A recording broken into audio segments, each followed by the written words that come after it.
Isang magandang umaga at magandang gabi po sa ating lahat mga kapatid. Happy New Year po. Mayroon po tayo napulot na lumang burner po ng Kalan stove. Gawin po nating burner po ng Kalan Dios oil. Napakadali lang po mga kapatid. Tara, samahan nyo pa ako. Ituturo ko po sa inyo kung paano ko po ginawa.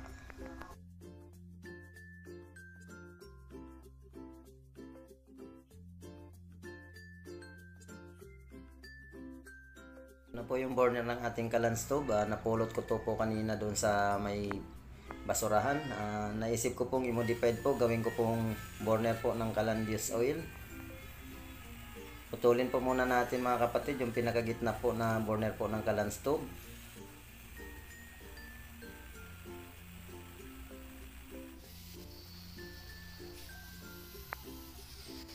Ito na po, nakating na po natin yung gilid po.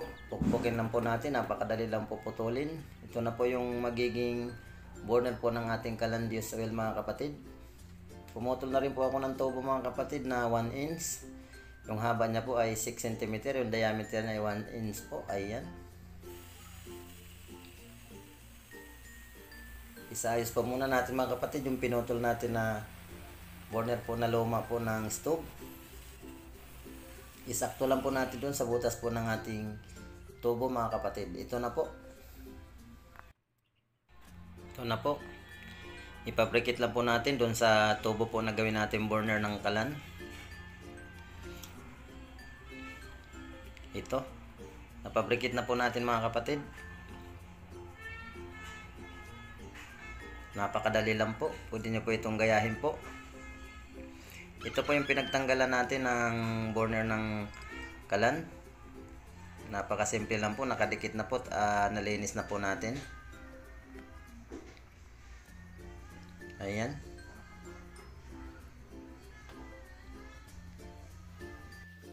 Ito na po yung sukat ng ating burner. 1 inch po yung diameter. Yung height naman po ay 6 cm. Yung sa taas po na butas ay 16 pieces po. Yung sa center po ay 6 pieces. Yung gamit natin na drill bit po ay 1.5. Kailangan mga kapatid naka-slanting po pataas po yung ating mga butas. Yung nasa baba naman po ay 4 na butas. Dalawa po yung sa oil distractor. Din po yung butas niya diretso po sa chamber. 2.5 mm po yung gamit natin na drill bit. Ayan, napakasimple lang po gumawa po ng Kalan burner na mga hindi na ginagamit mga kapatid. Huwag nyo na pong itapon, itabi nyo lang po, pwede nyo pong gawing Kalan burner. Ito na po yung frame ng ating Kalan, 11 by 11 inches square mga kapatid, yung kanyang laki. Yung height niya po ay 10 inches po. Ayan, ito na po yung kanyang chamber plate. Ito naman po yung ating chamber, makapal po yung ating chamber at 4 po yung kanyang diameter. Yung height niya po ay 10 cm. Yung kanyang elbow mga kapatid, ito po yung elbow gamitin natin para sa blower. Stainless po na elbow, 1 inch po yung kanyang diameter.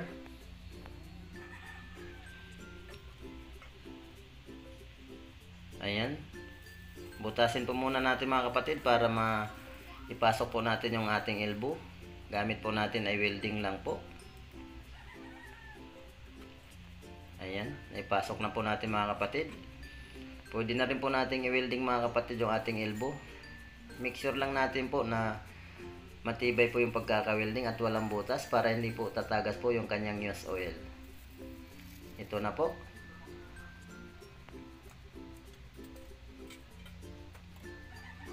Ito na po, napabrikit na po natin ng maayos. Isunod naman po natin yung ating chamber. Ispat po muna natin mga kapatid, magkabilaan po para hindi po siya tabingi at hindi po siya gagalaw.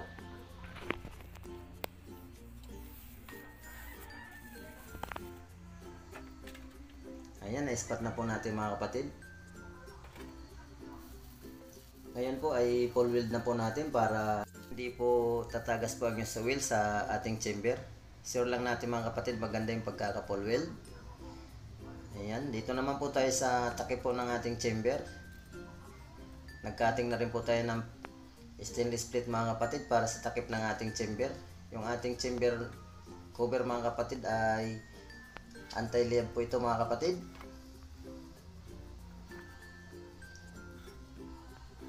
gumamit po tayo ng stainless. Ayan, ipabrikit natin yung kabilang dulo mga kapatid para hindi basta-basta bumuka. Ito na po. Ito na po yung ating cover. Pukpukin lang po natin mga kapatid pa-overlap para hindi na po natin kailangan gumamit ng maraming welding.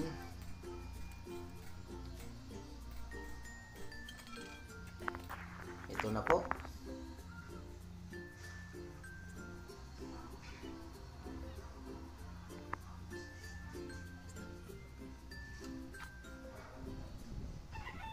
Isusunod naman po natin yung pinaka ring po ng ating umbrella sa chamber. Ito po yung pagpatungan natin ng pinaka umbrella po ng ating chamber cover.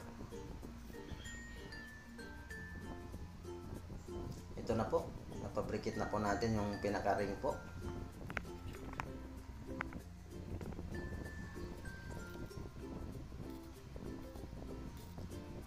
I-full weld na rin po natin yung pinagkatingan natin na chamber plate mga kapatid para hindi po basta-basta makapasok yung kanyang tubig sa loob ng chamber.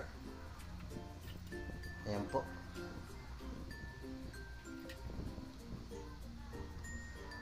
Pagkatapos po ay katingan na rin po natin yung pinaka-ring ng ating umbrella para dito po lumabas po yung kanyang apoy galing po sa loob po ng kanyang chamber. Napakadali lang po, pwede nyo po itong gayahin sa bahay nyo po. Ito na po, na cutting na po natin. Ayan.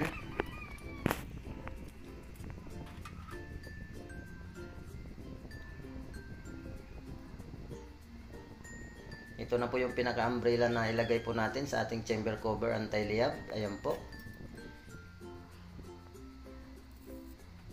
Ipabrikit po natin para hindi po basta-basta matanggal. Gandaan po natin yung pagkakapabrikit. Ayan. Ganun lang po kasimple gumawa ng chamber cover anti-liab. Lagyan na rin po natin ng stainless plate sa gilid niya po para paglabas po ng kanyang apoy ay diretso po sa taas at hindi po sa kalat sa baba. Ayan. Gandaan po natin yung pagkaka-welding para hindi basta-basta makalas mga kapatid. Ito na po, na-welding ko na po. Napabilog ko na rin po mga kapatid. I-welding na lang po natin ng maayos para hindi basta-basta matanggal. Maganda po yung pagkakagawa. Ayan na po. Ito na rin po yung kanyang coupling mga kapatid. Ito po yung gawin nating imbulo ng used oil mga kapatid sa tangki po natin. Ayan, ipabrikit natin ng maayos. I-full weld po natin mga kapatid. Ito na po, na-full weld na po natin mga kapatid.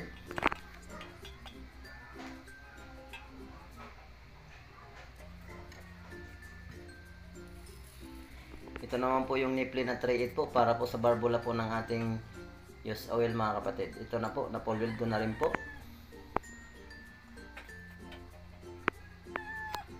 Ito po yung bracket para sa ating chamber.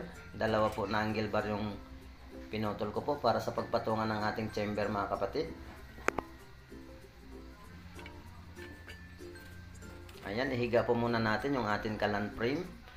Lagyan po natin ng patungan para hindi po lumagpas yung ating chamber sa labas po ng ating frame. At ipatong po natin yung ating angle bar. Ayan po, ganun lang po kasimple gumawa ng bracket po ng ating chamber.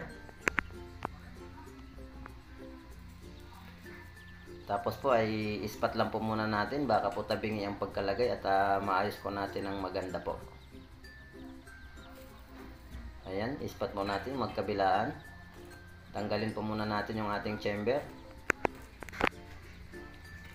Ayan po, ipatong po natin yung ating chamber para makita po natin kung pantay po. Ayan, ito na po. I-full weld na rin po natin yung ating bracket ng chamber mga kapatid. Gandaan po natin yung pagkaka-welding para hindi basta-basta mapiglas po. In case na po ay kalawangin po. Ayan, na-full weld ko na po.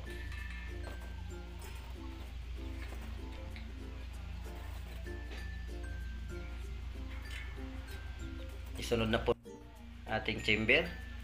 ay paprikit po natin ng maayos para hindi basta-basta po matanggal. Ayan po. Gandaan po natin yung pagkaka-welding. Ito na po.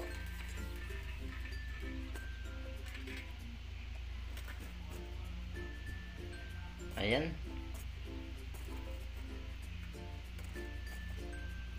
Ganun lang po kadali. Ito po yung tubo na pagdaluyan po ng ating langis patungo po sa kanyang chamber mga kapatid. Baluktutin lang po natin. Gumawa lang po kayo ng sariling baluktutan nyo po para hindi po kayo mahirapan. Napakadali lang po gumawa. Ito na po, nabaluktot na po natin yung pagdaluyan po ng ating langis. Isukat po muna natin mga kapatid para sakto po doon sa kanyang tangke at saka sakto po doon sa kanyang chamber. Ito na po yung kanyang embudo. Ipabrikit po natin sa tubo po na pagdaluyan ng ating langis. Make sure lang natin mga kapatid, maganda po yung pagkakapabrikit para hindi basta-basta tumagas po yung kanyang langis. Ayan po. Ito na rin po, isure natin yung sukat niya po para hindi po maiksi at saka hindi po mahaba.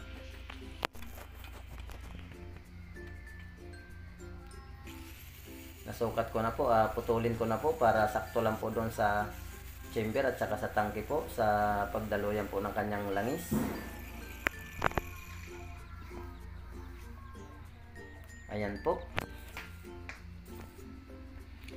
Ispat muna natin mga kapatid para mapaganda po natin na mabago pa po natin in case po na maiksi po yung kanyang tubo. Ito na po. I-full weld na po natin para hindi basta-basta maputol po yung ating pinagweldingan. Gandaan po natin yung kanyang welding at hindi po tatagas yung kanyang langis. Ayan na po.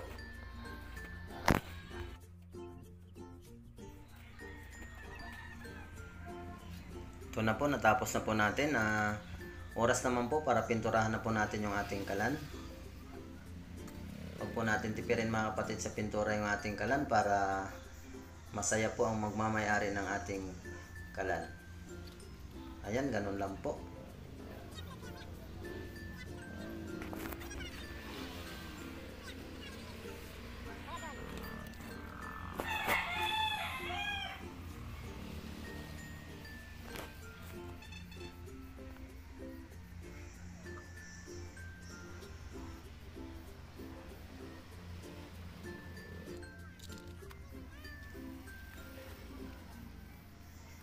Napakadali lang po magpintura mga kapatid. Gumamit po tayo ng pintura na matibay po at saka makinis po para maganda po lalo tingnan yung ating kalan.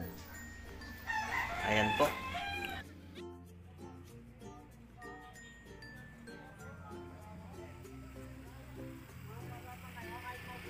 Ito na po, natapos na natin pinturahan yung ating kalan.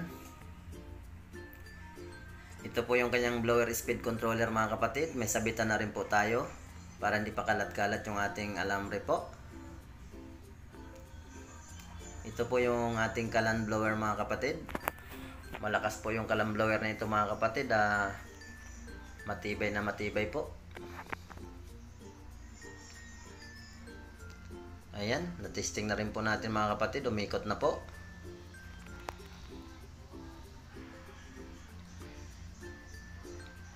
Ito po yung kanyang tangke po. Bakal po yung ating tangke. Hindi basta-basta ma-deform po in case po na magdamagang luto po yung ating ginagawa.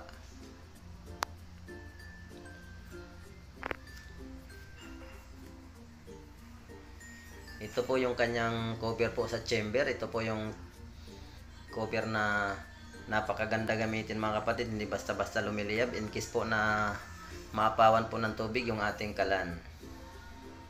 Ito po yung burner na ating ginawa.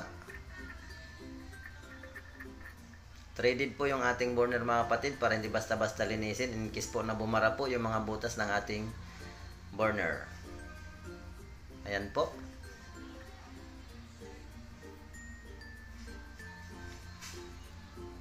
Ito po yung kanyang air escape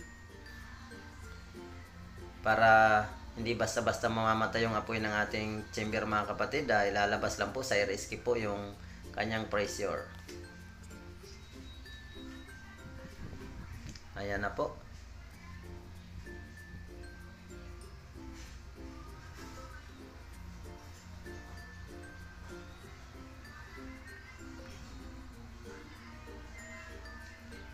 Oras naman po para subukan na po natin yung ating kalan para malaman po natin kung okay po ba yung kanyang apoy.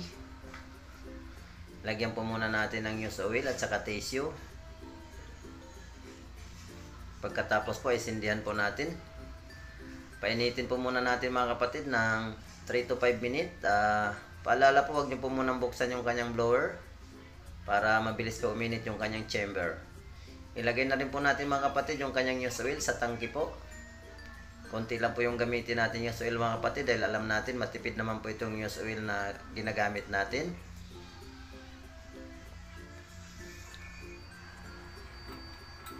Ayan po, pag malakas na po, pwede na natin buksan yung blower. Ilagay na rin po natin yung chamber cover natin mga kapatid. Ito na po. Kulay blue po yung kanyang apoy mga kapatid. Ang ganda po ng kanyang apoy. Magluto po muna tayo para malaman natin kung mabilis po ba makaluto yung ating kalan.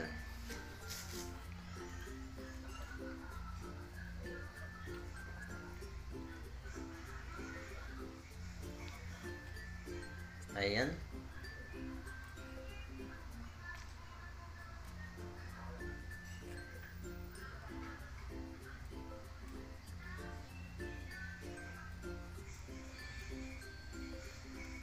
Ang sarap ipangluto mga kapatid yung ating kalan. Ang bilis po makaluto. Ito na po. Kulay blue po yung kanyang apoy mga kapatid. Hindi po ito basta-basta nakakaitim ng kaldero. Siya nga po pala mga kapatid, huwag nyo pa akong kalimutan i-subscribe YouTube channel ko po para mapapanood nyo pa po ang mga susunod kong mga gawa.